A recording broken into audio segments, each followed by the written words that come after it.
Hi guys, welcome back. This is it for Digimon Digital Monsters Season 1 episode 30 of my show, but it's about episode 29. Now, I'll just explain to you guys why I was laughing there for a second. This episode is actually called, in the English dub, Return to Heightened View Terrace, and I'll explain why later. But first, I just want to mention to you guys, I got an extra subscriber to the channel and stuff. I got like 45 now, so thank you so much. About that and stuff like that. And I'll explain why I was laughing. The reason is the 30th episode of my show, which is about episode 29, kind of references the movie. So, and there's a little funny joke in the movie that shows up. I'll explain when I get to the part with it.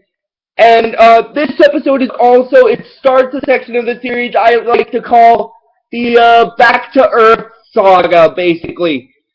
And it's significant for three things. Like, this episode is significant for like three things. One, it's the start of the Back to Earth Saga.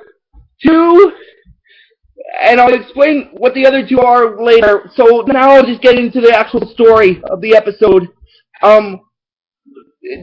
Basically what happened is, I'll explain what this episode is called in the English dub. It's in the English dub, episode 29 is called Return to Heightened View Terrace. Now that's kind of an appropriate title in the fact that that's where the series actually started and stuff. I just thought I'd get that out of the way. And Ty saying that they ended up back at camp where this whole adventure started and stuff like that. And then what happens is after that,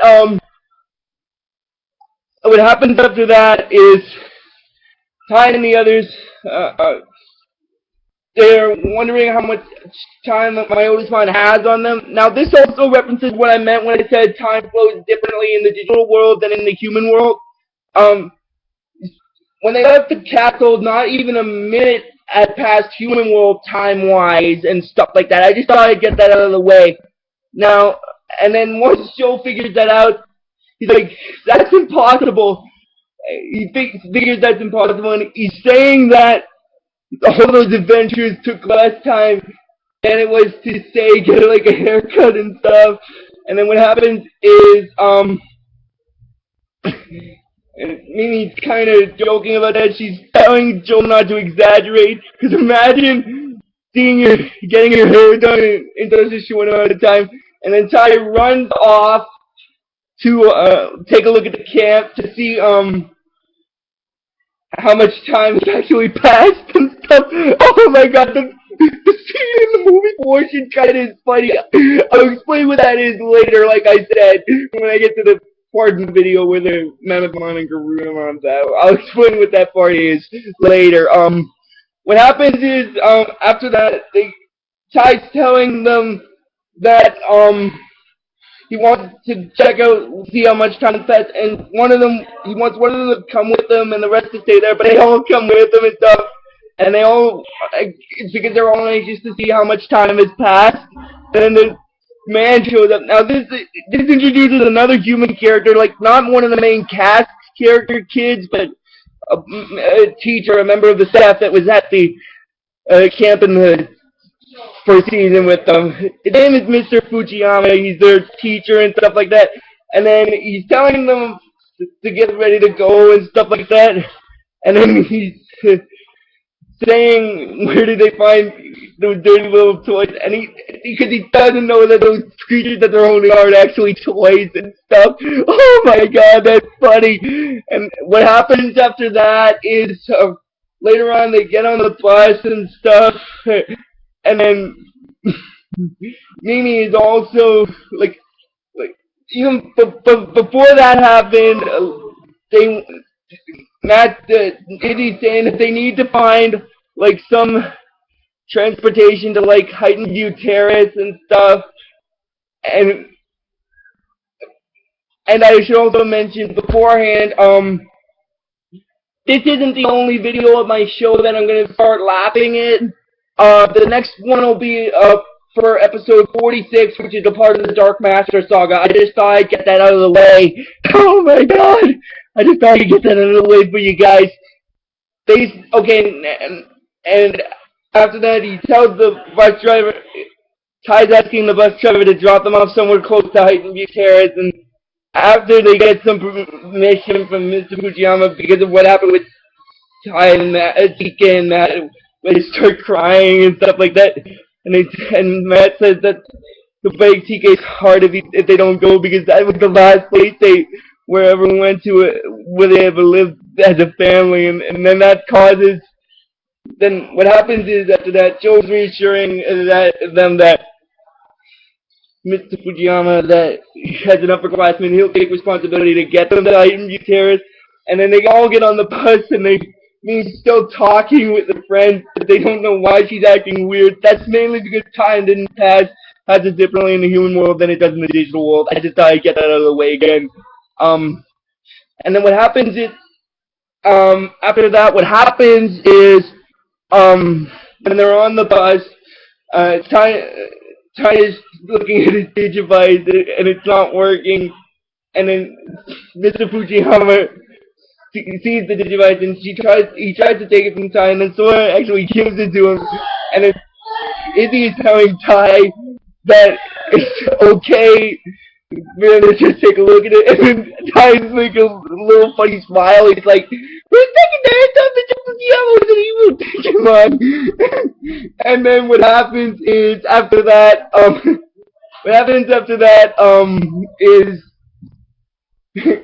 Izzy thinks that Ty has spent like too much time in the Digi world and stuff like that, and so he says that Mr. Fujiyama is talking to the dog when you go home with Buster, which is a funny little joke kind of thing. And then what happens is after that he sneaks up on Ty and starts tickling him, and he's just laughing. And then there's a little scene where Gatamon is looking to the 8th child with the crest, and then what happens after that is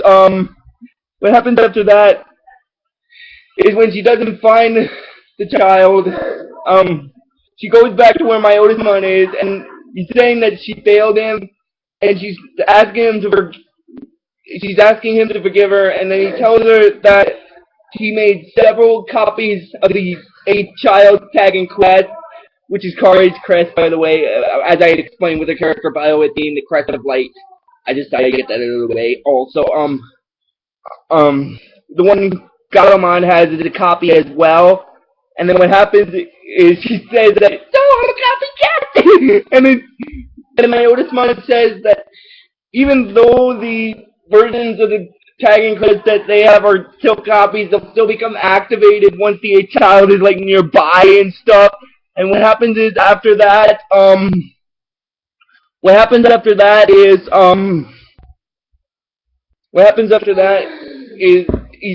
Mammothmon is telling him, his forces, not to make any more mistakes. This time they might find the child and stuff. And then what happens after that is they're saying aye and stuff. And then he says, and when they do find him, then he must die. Then the child must die and stuff. And then what happens after that is in the next scene it shows Matt, Ty, and the others on the bridge, and they come across the Heighton View Terrace tower, which apparently is the tallest apartment building in like Japan and stuff. And then Sora is saying that she used to live there, and this is actually kind of weird, but this is where things start to make sense, where we find out that all the kids used to live in Heighton View Terrace at the exact same time. As what I mentioned when I did the character bio video with the clips. I just thought I'd get that out of the way again. And then what happens after that is, when Sora sees Izzy, she's asking him, he's been real quiet, didn't like living in Heighton View Terrace, and he said he doesn't really remember because he didn't really live there really long, just like a few months and stuff, and then Sora's wondering why his parents moved away and stuff like that. And then Jill's saying that if they really want to know why, then he better tell them what happened. Now, this is going to sound kind of weird, but what happens is, I should just quickly mention this. Like I said, this episode references the first part of the movie. Now I'll just explain a bit about the movie. Not the parts with the Digimon, but I'll just explain the cover-up story. the cover-up story that was created by the cops in the first part of the movie was that terrorists had attacked Heightened View Terrace in Odaiba, but that's not exactly true. Basically, what happened was a DGA, like, I'll explain more about that when I get to the Mammothmon and Garudamon battle in the episode. And basically, what Joe's saying is that it was one of the most worst terrorist attacks of all time, and they never caught the group responsible for like the bombings, and they never like I said, they never caught the group responsible. So a lot of people in ING Terrace got a little scared and they moved out. And Joe is saying that his parents figured it had been too scary for them to live in ING Terrace, so they moved out to the Odaiba area, which is kind of close to where that was. Basically, as you remember when I did the character bio, that said they witnessed an event near the ING Terrace Odaiba area 4 years ago before the series started. And then later on, there comes up, and then they see Mammothmon's bats, and they start, Ty's like, Mammothmon's army, run for it! And then Gatomon shows up, and she's like, they can run, but they can't hide from Mammothmon. Now I'll just explain who Mammothmon really is. He's actually a fully digivolved Digimon that's got the strength of like a woolly mammoth, and his two special attacks in his first season are known as Tusk Crusher and Freezing Breath. Now what Tusk Crusher is, it's an attack where he shoots these two horns that he has on his head, on his two tusks as missiles, and Freezing Breath is basically a blast of cold energy that he shoots out of his nose and stuff like that. And I'm not saying that's gross, but that is really effective though. And then Sudamon and Koramon jump off Ty and Matt's telling them that monster is fully digivolved and they can't fight him. And then Digimon says just to leave everything to her, and then it goes to the scene where they're digivolving, and Digimon digivolves to Birdramon. And what happens is, during the battle, Birdramon uses her Meteor Wing attack, but one of the fireballs from that attack gets deflected and lands at some phone booths. And then Sora freaks out, and then there's this little flash scene where they remember the phone booths getting smashed and stuff like that. And then what happens is, after that, then Mammothmon uses his tusk to flip a bus, and then Izzy freaks out, and then the image of a bus shows up, and then Mammothmon uses his Tusk Crusher attack to knock Birdramon away from this guy, and then Mammothmon starts running to where it is, and then what happens is, after that,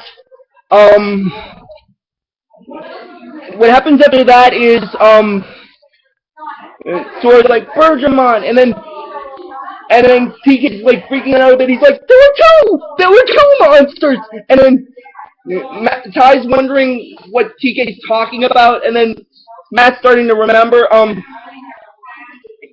This also goes into what I mentioned with when I did Matt and TK's character bios with the clips, where I said that basically what happened was TK saw two monsters outside his window, and he told his mom about it, but she didn't believe him. And like I said, I think that might have caused an argument with their folks and stuff, and nothing to split up. And then what happens after that is Matt's remembering that as well, and then there's that little flashback scene that I mentioned also. And then later on, after the flashback scene,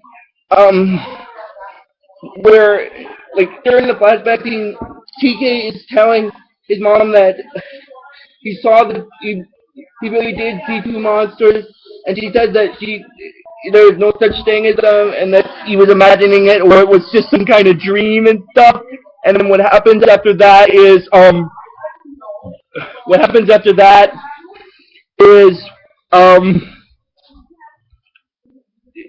she says that he really did see them, and then she's saying that that's enough. She doesn't want to hear any more of these crazy stories, and that's basically where the flashback ends. And then when it goes back into the present scene, Matt's saying that he just imagined he just assumes TK had imagined like the whole thing and stuff like that. And then Izzy's wondering when all this took place, and Matt is saying that it took place right after the terrorist bombing, and then Ty realizes that they gotta get off the bridge because that is where it actually happened. It happened right on that footbridge and stuff. And then the Mammothmon uses his Tusk Crusher attack again, and then while they're running, Mimi's like, I don't think they all over again! And then what happens is after that, Joe is saying that this is strange. He's saying that does anyone besides him feel like they can remember the night of the bombing, and they all say that they do and stuff. And then Ty says that he feels like he was there, but somehow he forgot, and stuff like that. And then Izzy's saying that seems to be repressed memories, which is kind of the truth. It is kind of a repressed kind of memory and stuff like that. And basically what happens is they get off the bridge, and then later on there's all this smoke with the fireballs and stuff. And then Joe is saying that this is exactly how it happened. Back then a giant ball of fire had destroyed the bridge and stuff. And then Matt is saying that something is really different. The fire-breathing monster they saw didn't fly. There had to be another one. Now, this is what I mean. Now, this is going to sound weird. It is the same as it was in the movie version where they witnessed the battle, but in this episode, it's kind of reversed. What I mean by that is, the flying Digimon in the movie was the evil one, and the land Digimon in the movie was the good one. And in this episode, the land Digimon is the evil one, and the flying one is the good one. And the land one shot fire, and the other didn't. And then there's this image in the flashback of this giant bird that looks like a parrot. I'll explain more about that when I get to... okay, now I think I can explain to you guys why I was laughing. If I was using the clips, I could show you why, but I'll just explain to you why. In the first part of the movie, there's this little funny joke when the young version of Ty's character sees the giant bird Digimon in the sky. He's like, "Boy, that cracker! A great big cracker!" No, that's just so funny, guys! That is so funny! And then later on, I just gotta get that out of the way. And then later on, after that, after Mammothmon tries to use the Tusk Crusher attack to hit the others, the Rudimon ducks down to protect them, and then Ty's remembering that the fire-breathing monster he saw was Greymon, and it was Greymon and another Digimon, and then he's telling Sora that it was Greymon and stuff, and then what happens is, he's saying that day Koromon came to his house and Digivolved into Greymon, and he was fighting with a bird-like Digimon, and then after the fight they disappeared, and then Rudimon manages to defeat Mammothmon, and then the next scene after Rudimon changes back into Yokomon, there's one more scene where Ty's saying that Greymon, after that fight that day, Greymon and the other Digimon disappeared, and then Joe's saying that